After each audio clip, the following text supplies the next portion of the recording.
here's Bill's head. Boom. Oh, His head. He's knocked himself out. Rewind, Recap, Relive. For over 50 episodes, the revolutionary force in wrestling interview. I wanted to ask you about one match in particular, Halloween Havoc 1998 against Goldberg. You weren't victorious in this one, but I wanted to know, was the match as hard-hitting as it looked, and what was it like being in there with Goldberg at his prime of that undefeated streak? Yeah, and I asked, we were at a strip joint one night, me and Big Bob, and I started talking to this guy next to me, and he's so charismatic. I'm like, dude, you need to do what we do. You need to be in the wrestling business. He goes, nah, I'm playing for the Falcons. I was wondering why you're so big.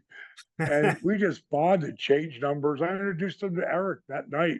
I'm like, this guy's got to be one of the boys at some point. And then 4 or 5 years later, he showed up, and we had talked. We go out to lunch, dinner. So we knew each other well. And he started down the power plant, and I would go there just to work with him. And that's what Steven Regal did for me.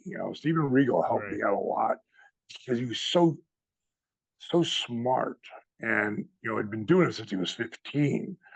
And getting to have that match at Halloween Havoc,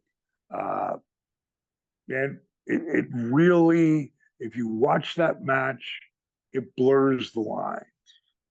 Like what's real and what's not. Like my job is to get my shit in and get my fucking work ethic and come from underneath, character over, but also make him look like a killer. And that's what you kill, just a powerhouse. So I came up with this idea where we lock up and boom, boom, boom, and we go fall through the ropes to the floor and come up swinging.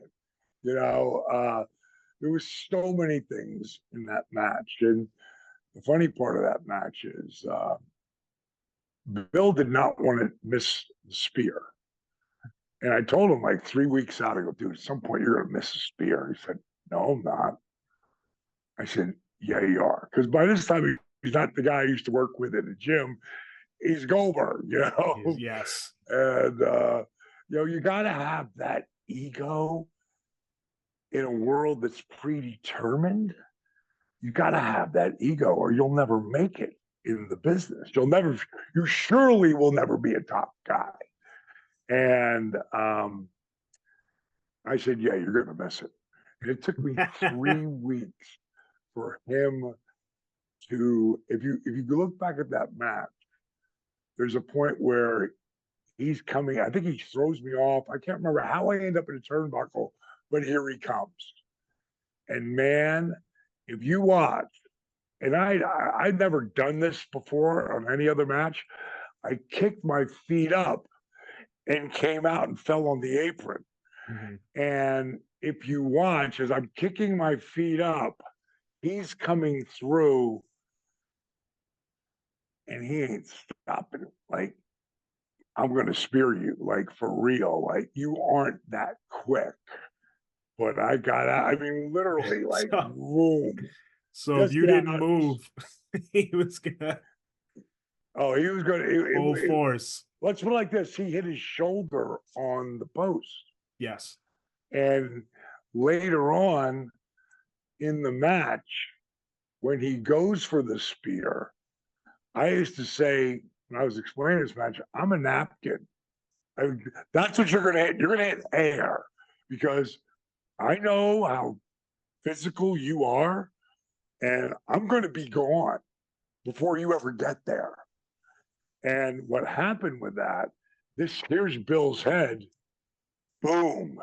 Oh. His head. Now he bucks up his shoulder, and now he's knocked himself out. Bill is waddling back and forth, and he goes to pick me up with one arm because his shoulder is huge, fucked up. Because Wow. You know, Bill wasn't the guy who really sold. It wasn't his Yeah. gimmick. He was unstoppable. He was a monster. He was 298 pounds with traps like shoulder pads. I It mean, was this is it's who the guy really incredible when you was. look- Yeah. Well, I remember one time when I said to him, I'm going to flip your legs out and take the bump, and I'll cover you. And he goes, no, the first time I flip my legs, I'll flip and, you know, I'll springboard on my hands back to my feet. I go, right. He goes, I didn't believe he could do it. But boom, I swept his legs. He went boop, boop, and landed on his feet again.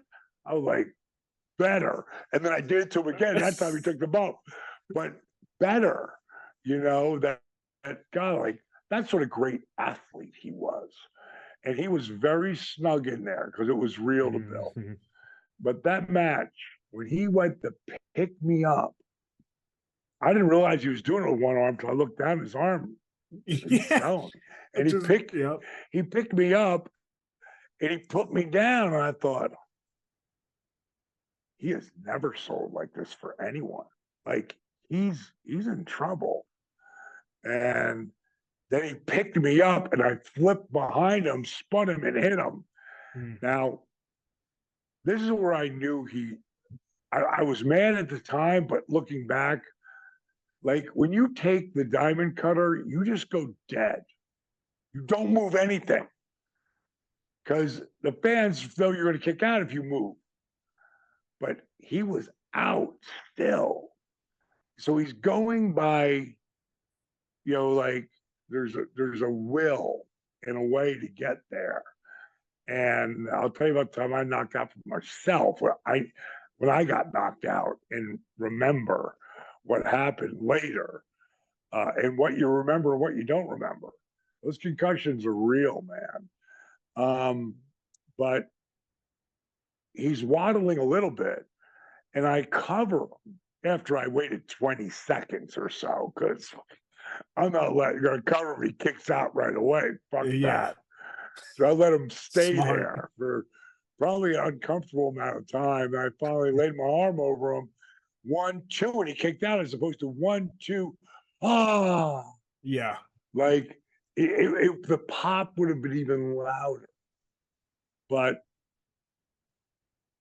I went to pick him up. I go to shoot him off. He reverses it, hits me with his fucking finish, and eventually he comes over, you know, to help me up and raise my hand. I go, Billy, you fucking kicked out on 2.